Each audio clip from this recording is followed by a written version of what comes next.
On a cold January night in 1457, screams echoed through Pembroke Castle. Behind the thick stone walls, a 13-year-old girl fought for her life. Her body, frail and unready, strained under the agony of childbirth. Hours dragged into eternity as servants prayed and midwives whispered. Finally, amid blood and cries, the child emerged a boy who would one day wear England's crown. His mother, Margaret Beaufort, would never fully recover. This was no ordinary birth.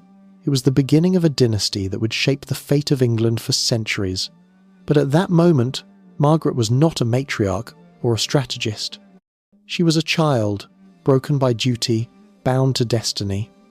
A noble lineage, a fragile girl.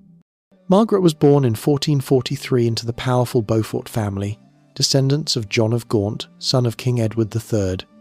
Through this bloodline, she carried a sliver of royal legitimacy enough to make her valuable, but also enough to place her in danger. From an early age, Margaret's path was not her own. The Wars of the Roses loomed on the horizon, a conflict that would pit the houses of Lancaster and York against each other in a brutal struggle for England's crown. In this Game of Thrones, even children could be pawns.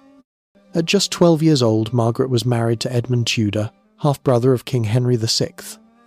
Edmund was more than twice her age, hardened by politics and ambition. For Margaret, the marriage was less union than transaction, a binding contract designed to secure Lancaster's hold on power. But fate, as it often did in the 15th century, turned swiftly and cruelly. A widow at 12. Within a year of their marriage, Edmund Tudor was dead, struck down by plague while imprisoned during the conflicts of the Wars of the Roses.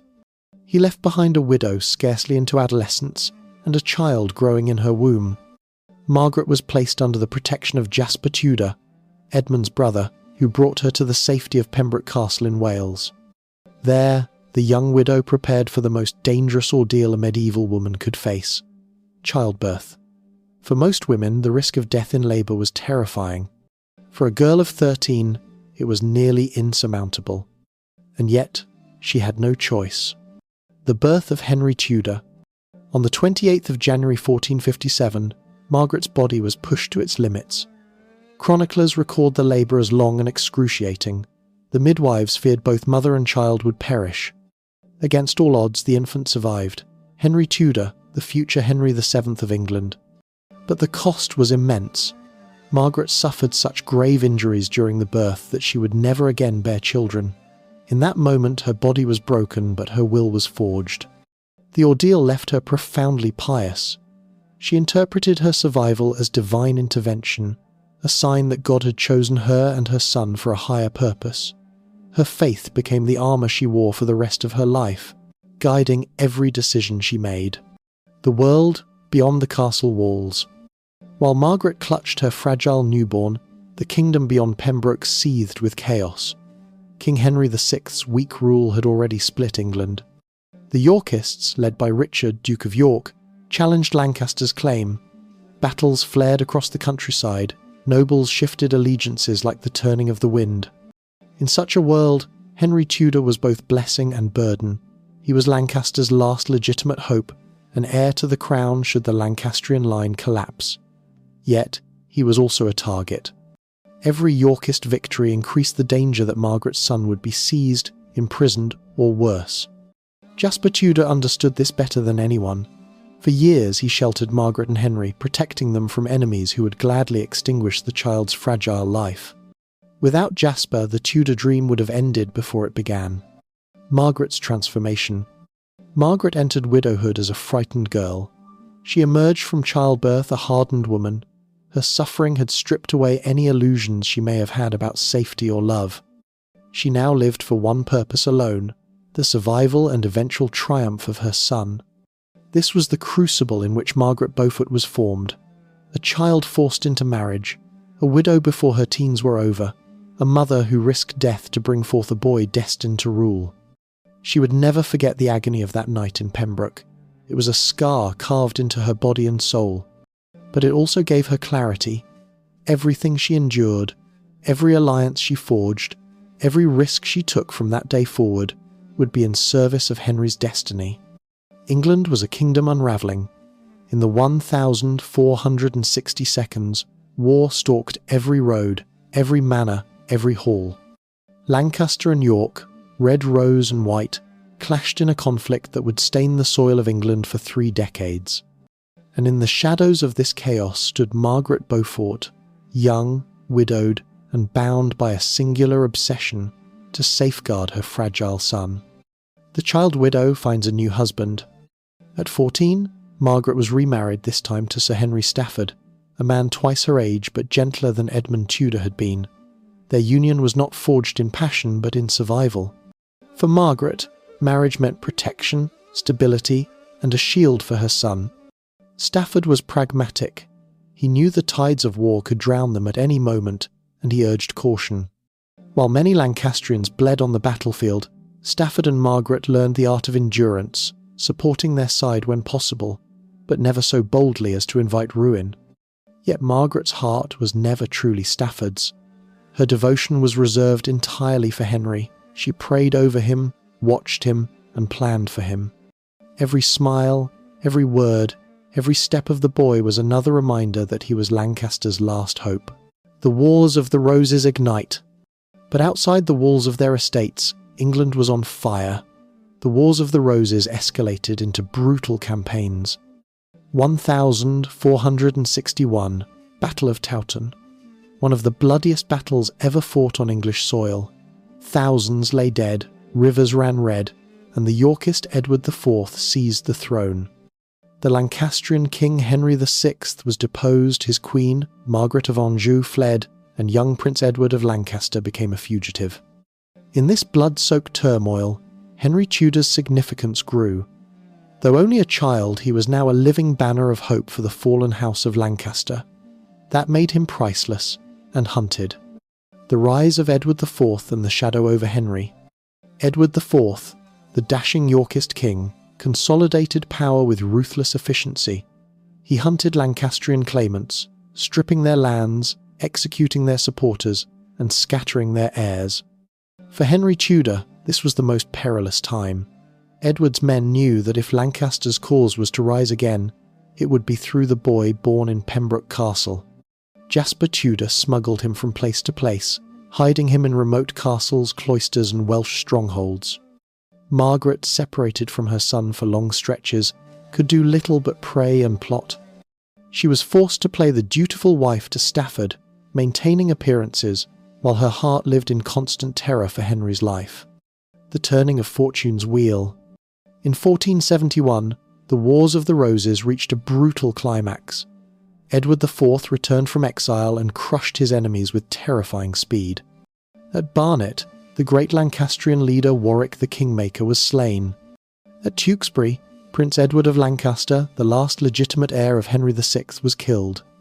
Days later, King Henry VI himself was murdered in the Tower of London. The Lancastrian line had been extinguished. Except for one boy, Henry Tudor. With the deaths of his rivals, Henry suddenly became the last remaining Lancastrian with a legitimate claim to the throne. But this made him more dangerous than ever in Edward IV's eyes. Capturing Henry became a royal priority. Exile to Brittany. Fearing for his nephew's life, Jasper Tudor took a desperate gamble. In September 1471, he spirited the 14-year-old Henry across the Channel to Brittany, placing him under the protection of Duke Francis II. This exile would last more than a decade. For Henry, it was a childhood, stolen a life lived under guard, a foreigner in a foreign land, forever looking over his shoulder. For Margaret, it was agony. She could not see her son, could not hold him, could not know if he was safe from Yorkist assassins or betrayal. And yet, exile may have saved him. In the quiet halls of Brittany, Henry grew into a cautious, patient man, hardened by survival. His mother, though distant, whispered across the years through letters, allies, and her unshakable prayers, "Endure. One day, you will return." Margaret's faith and strategy. Margaret's response to Henry's exile was not despair but resolve. She interpreted his survival through childbirth, through war, through exile as a divine plan. God had preserved Henry for a reason, and Margaret would dedicate every breath to ensuring that reason was fulfilled. She deepened her connections, Quietly aligning herself with powerful nobles, even those loyal to York, she mastered the dangerous art of outward obedience and secret plotting. And always, always, she waited for the moment when Henry could reclaim the crown. The throne of England was never secure. Kings rose on tides of blood, and they fell the same way. Edward IV had crushed Lancaster, but even York was not safe from betrayal. In the shadows of the court, plots festered, and Margaret Beaufort, watching with quiet eyes, sensed her moment was coming. The death of Edward IV. For years, Edward IV ruled with charisma and ruthless efficiency, but indulgence wore him down. By 1483 his health failed. When the mighty king died suddenly at just 40 years old, he left behind a boy king, 12-year-old Edward V. The kingdom erupted in uncertainty. Who would rule until the child came of age? All eyes turned to Edward's brother, Richard, Duke of Gloucester. Richard seizes power.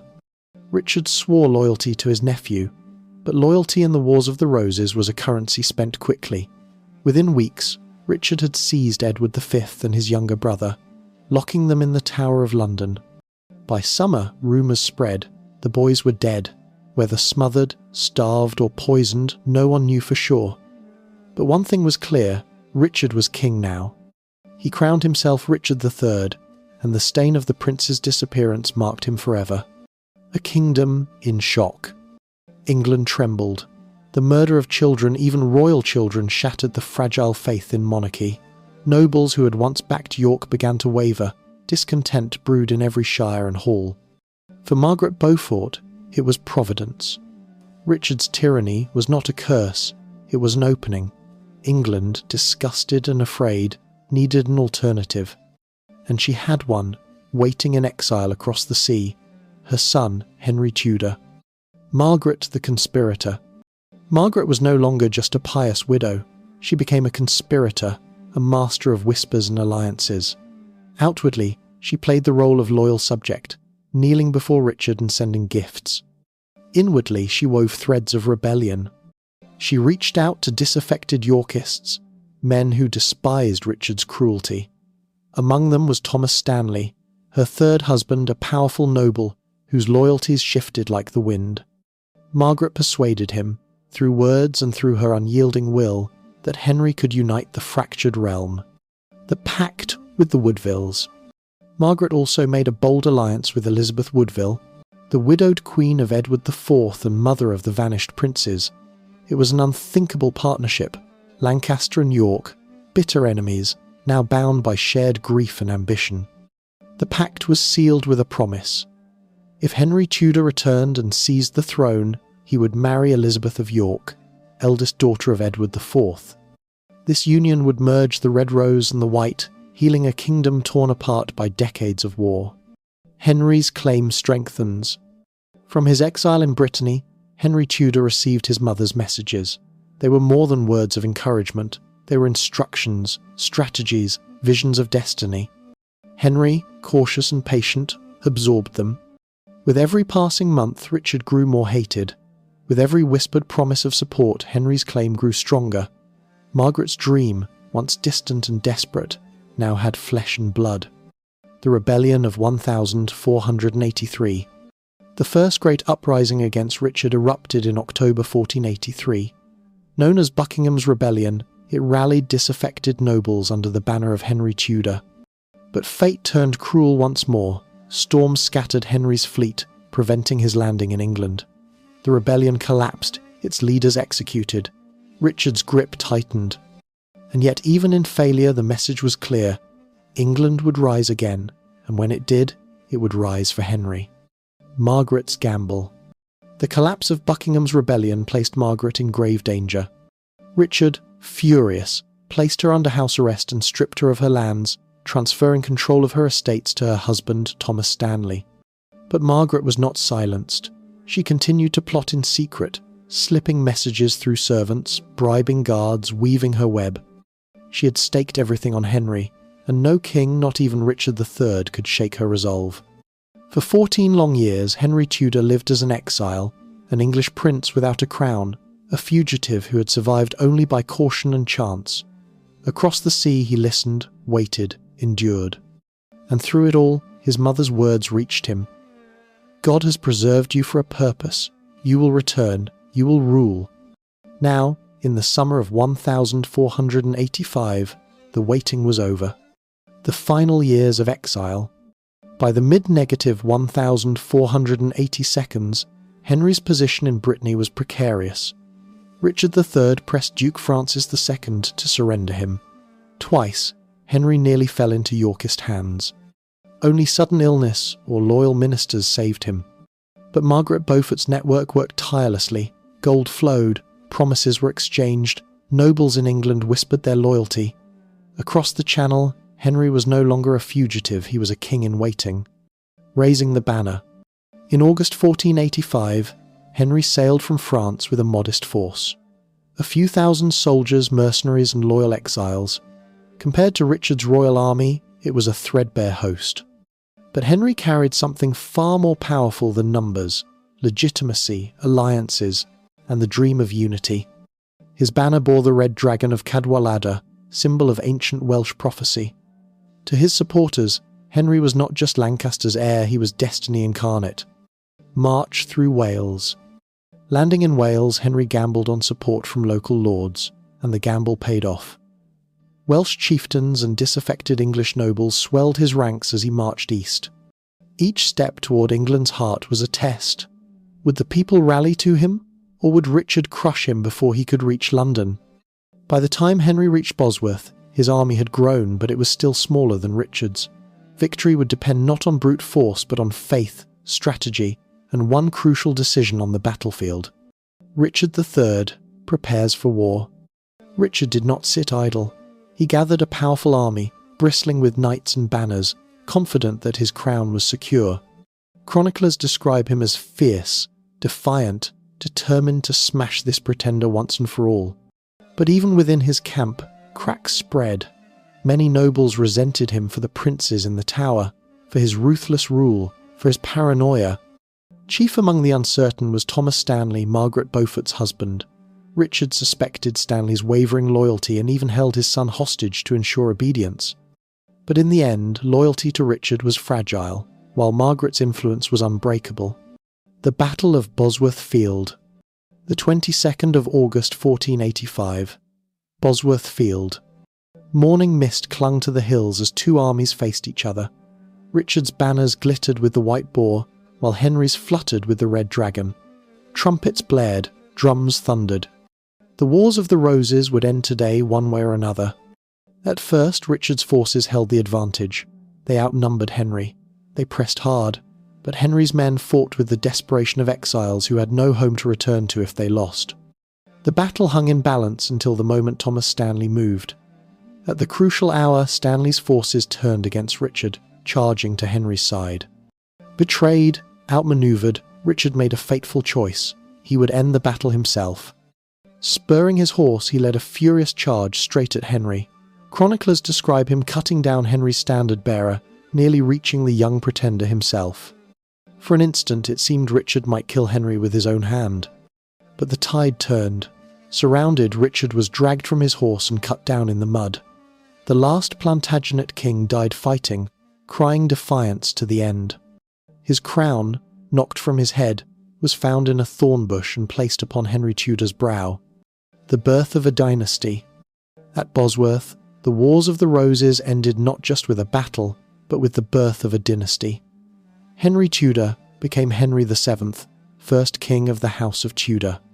He fulfilled the pact his mother had forged years before, marrying Elizabeth of York. Their union joined the red rose of Lancaster with the white rose of York, creating the Tudor rose, a symbol of unity after decades of division. But beneath the triumph, one truth stood unshaken. None of this would have been possible without Margaret Beaufort. Her faith had preserved Henry, her strategy had built his alliances. Her unyielding resolve had carried him from Pembroke Castle to Bosworth Field. Bosworth had crowned a king, but it also revealed a queen without a crown, Margaret Beaufort. For decades she had plotted, prayed, and sacrificed. Now, at last, her son ruled England. Yet Margaret was no ordinary king's mother. She was the architect of his triumph, the living symbol of Tudor legitimacy, and she intended to shape the reign she had made possible. The mother of the king.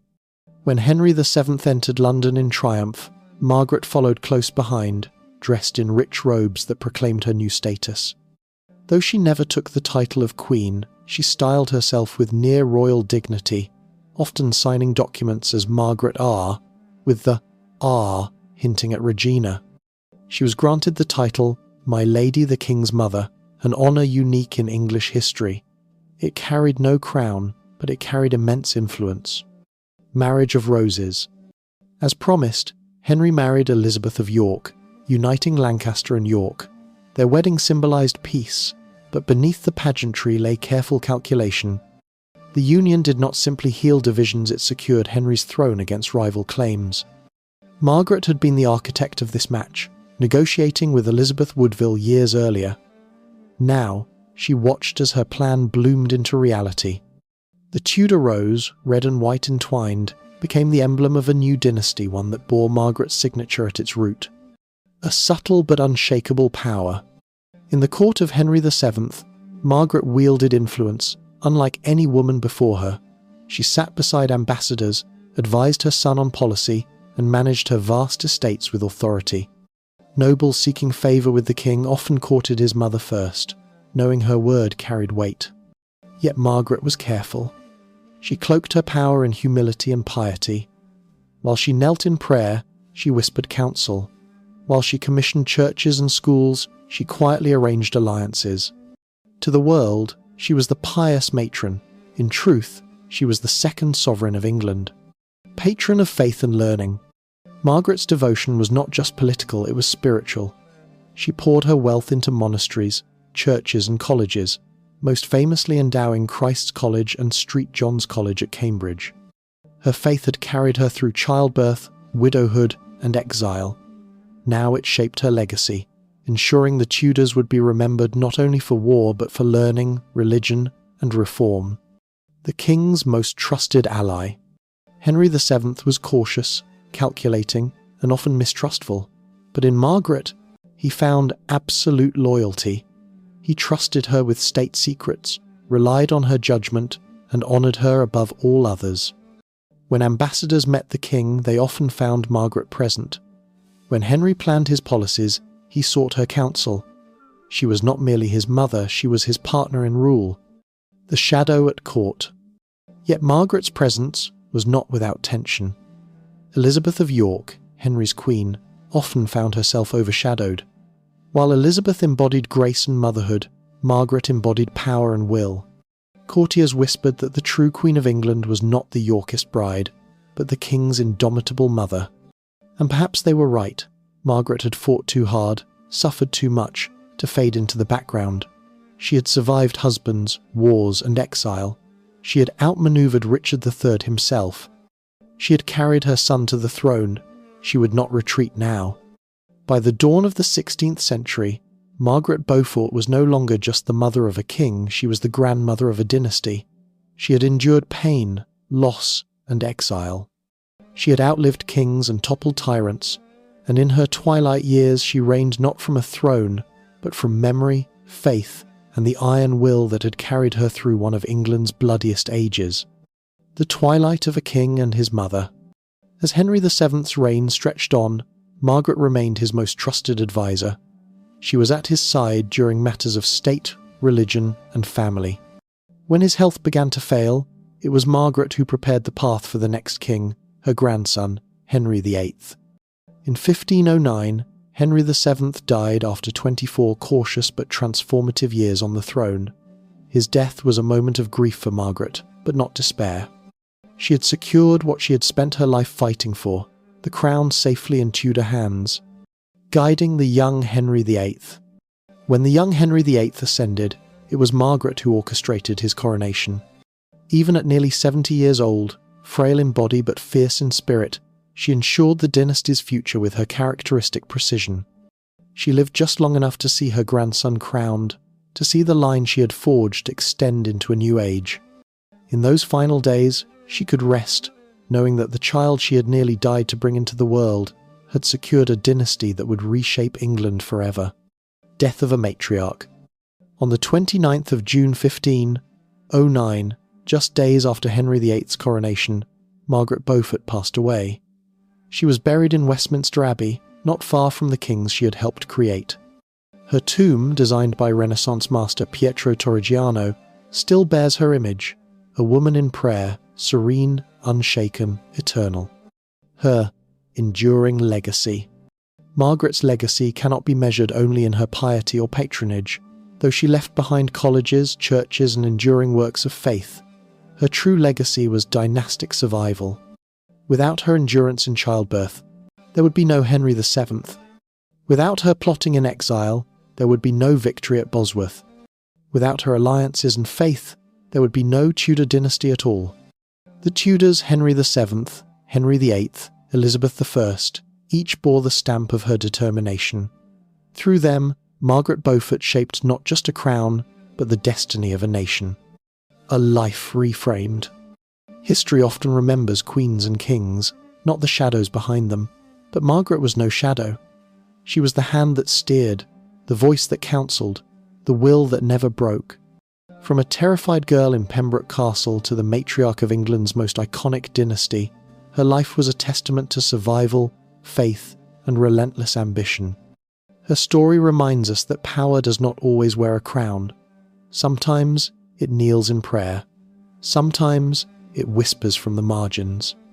And sometimes, through blood, sacrifice, and destiny, it shapes the fate of empires.